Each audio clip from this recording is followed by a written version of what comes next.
These are the kids that either fall through the cracks because they're silent and they're well behaved, so they just kind of get pushed along, or there's behavior problems because they don't know what they're doing, so in our class counts. So they're not going to show that they don't know what's going on, so they just become a behavior or a class clown.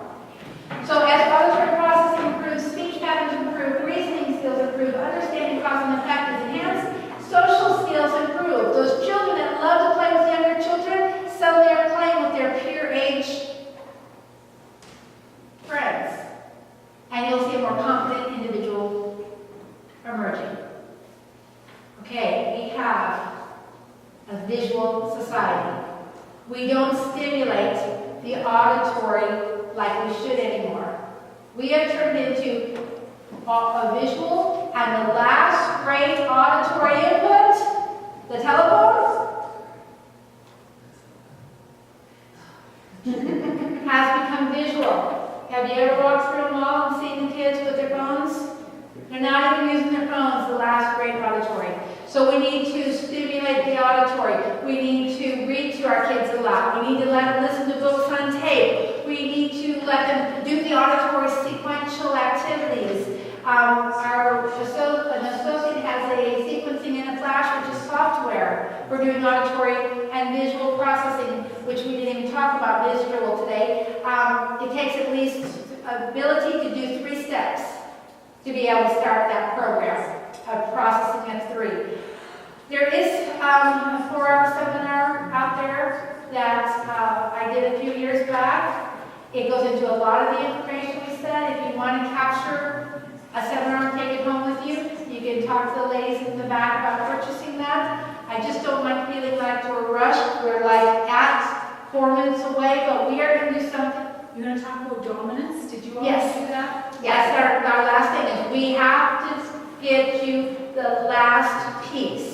Which is huge too. Which is huge. Dominance. On the back should be a learning disability article. It talks about dominance. You need to have that article. We are going to go through this extraordinarily fast for lack of time. We're very respectful of your time, but this is important. We didn't get quite started on time, so we're paying the price. Left brain, right brain. The truth is, we don't talk about left brain, right brain because that doesn't work. It's not true. That was a saying coined by two U.S. reporters, and then everybody took off with it. It happens to work if you're right-handed. If you're left-handed, it does not work. We talk about dominant hemisphere, subdominant hemisphere.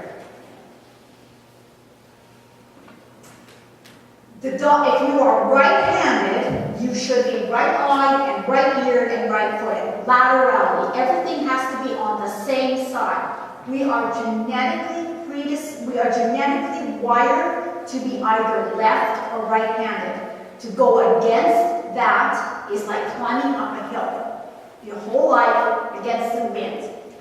Having good, what we call laterality, or using the correct eye, correct ear, correct hand, means that you're going to have, or the dominant side of the brain means you're going to have good logic, good analytical thought, you're going to have good reasoning, your language, every emotional control will be good.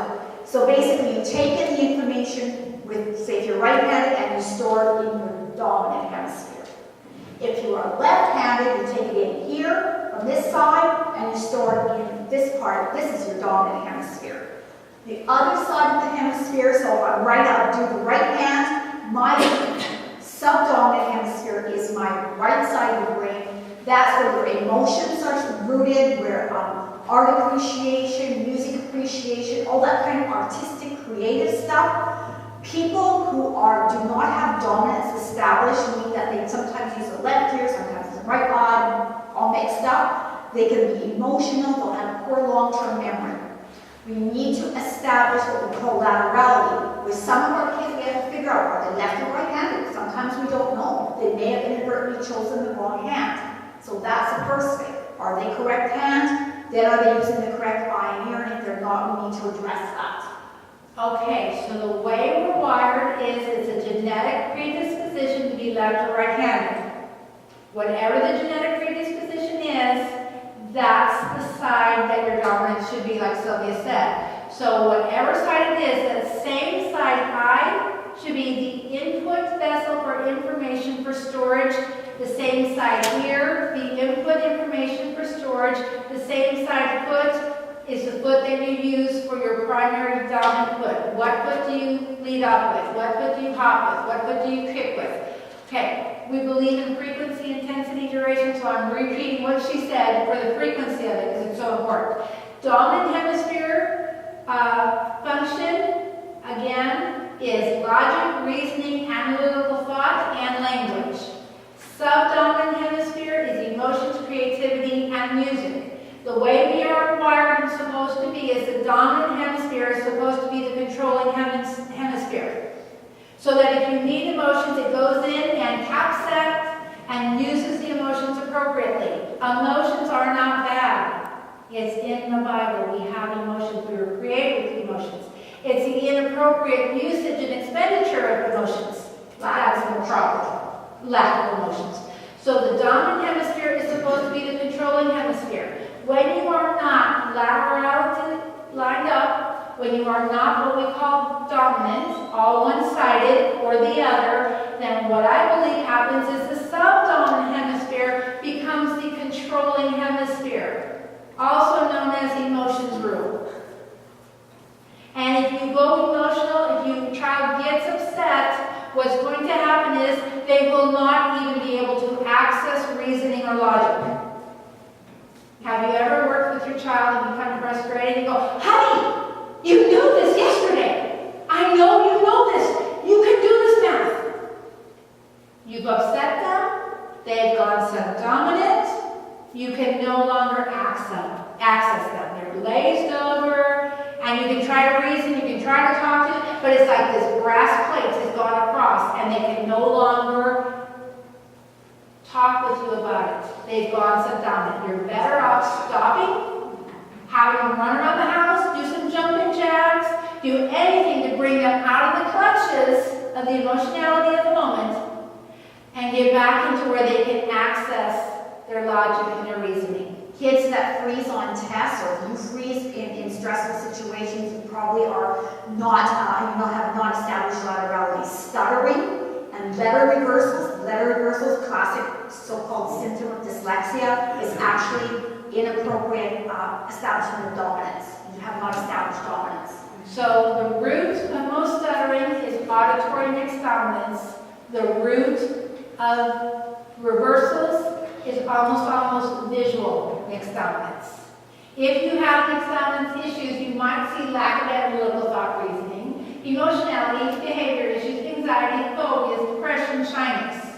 Those are all symptomatic of mixed dominance, and there's more.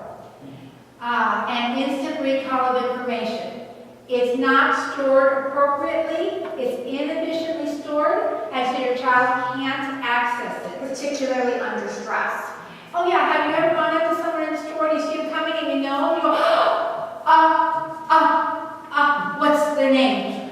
I know them. I know them. What's their name? And 2 hours later, you remember. It comes to you. That's kind of what it's like with children that are mixed dominant and they have to take a test and then they shut down because they can't retrieve their information. It's in there. Yeah, and it's not a fair evaluation of what they know because it's put in, they're having problem with output. I hate test-based outcomes. I just hate them. They're not a reflection of our children. And don't get me going on our Q test. Oh, I was just going to say, I'm a Q test. If you have ever said, I know my child is intelligent, but why is he so disorganized? Why is his room such a mess? Why does he lose everything? Why is his schoolwork in chaos?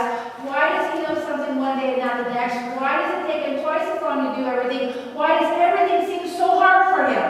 If you've ever said any of those statements, I can guarantee you probably have a child with some mixed dominance issues.